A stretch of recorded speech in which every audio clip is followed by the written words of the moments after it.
Hello and welcome to another episode of the Farr Show where I am Damien Farr, and tonight we're talking about Thor Love and Thunder. And I know what you're thinking, Damien.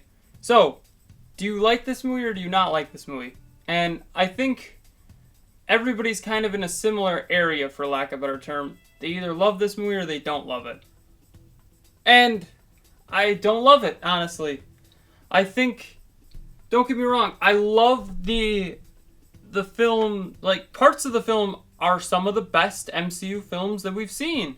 But some of it is like, this is terrible. What am I watching? How did this make it to a movie? So I'm not going to go too much into the plot, but we'll talk about that in a bit. Let's start talking about some basic info. It's directed by Taika Waititi, written by Taika Waititi and Jennifer Kathleen Robinson. Never heard of Jennifer Kathleen Robinson, but she helped make this one, so gotta give her props. So, Taika Waititi gets free reign is the best way to put it. Thor Ragnarok was a huge success, best Thor movie, and they're like, do what you want, Taika. And that might have been a mistake. So, let's start talking about some of the cast here, which is, we got Chris Hemsworth as Thor, coming back. Natalie Portman as Jane Foster - Mighty Thor. Christian Bale as Gore the God Butcher. Tessa Thompson as Valkyrie. Taika Waititi as Korg. Jamie Alexander as Sif. Spoiler, she's barely in the movie. Russell Crowe as Zeus. And the Guardians of the Galaxy I just put here because all the Guardians of the Galaxy return except Zoe Saldana. So, we'll see what happens there.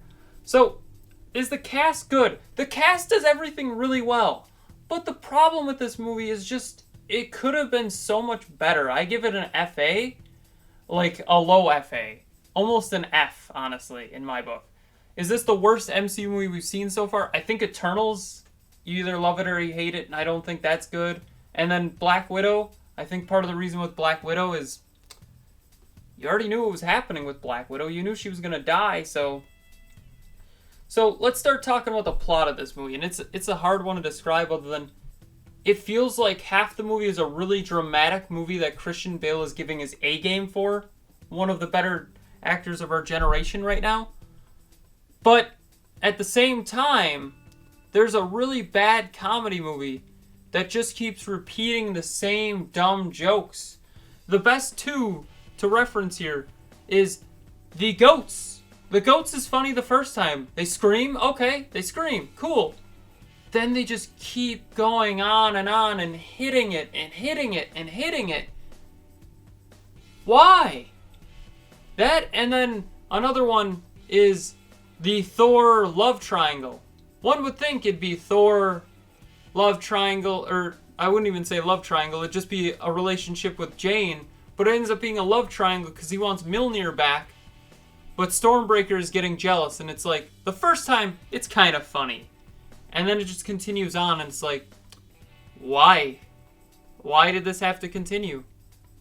So, another big thing I want to point out is they dumb down Thor considerably. It's like all of his character arc from the first movies, so Thor, Avengers, Thor the Dark World, Avengers Age of Ultron, Thor Ragnarok, Infinity War, and Endgame, all that character arc that they did, they're just like, yeah, let's restart him back from the beginning. At one point, he says, literally in this movie, he says, Jane is the reason that he became worthy. Okay, cool. But at this point, with how dumb you are and how lack of like life you have, pretty much, other than some kids, he doesn't give a shit. Like, there's no shits given. And it's really weird because he would go from trying to save everybody. He saved, like, everybody. He tried to save all of Asgard. Half of them got killed in the end, but he did his best and saved as many as he could. This one, he goes to a planet and destroys their temple, and it's used for a laugh. Thor, literally a movie or two ago, would not have done that.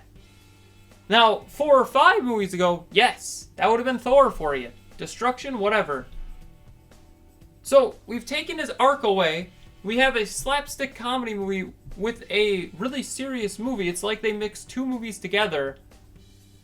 And at points, Thor is normal Thor, or what we've come to know, but at the other points, he's just dumb. And it's just really heartbreaking, honestly, to say that. Because he went from literally being a good movie, a terrible movie that nobody really likes of Thor the Dark World, then Thor Ragnarok being like really good, and then this movie being like, yep, this isn't good. If they would have made this a romantic comedy and had all these dumb jokes, sure. But the fact that there's literally a really good serious tone of a movie sprinkled in here just is disappointing. I would have preferred both of these to be two separate movies. Take the Jane Foster storyline and make it where it's a romantic comedy. And then take Goro the God Butcher and put him after this movie. Who's the villain then of Thor Love and Thunder in this case? Nobody. It's just a romantic comedy. And I know what you're thinking, Damien, that wouldn't work in the MCU. I mean, at this point, let's be honest. The MCU is kind of getting stale. As much as I love the movies, we're hitting a point where they're kind of rehashing the same stuff over and over again. Where it's pretty much, do you like the character or do you not like the character? And Spider-Man, love Spider-Man. Doctor Strange, amazing character arcs. Thor had amazing character arcs and just gone. So it's kind of one of those things where if this would have been a romantic comedy movie to set up the next movie, that would have been amazing. That's probably my own personal opinion. I don't think anybody's going to agree that it should have been a romantic comedy and then a serious Gore the God Butcher movie. But that's just me. So, have you seen Thor Love and Thunder? Tell me in the comments below. Don't forget to like, share, comment, subscribe, hit that bell icon, and have a far off night.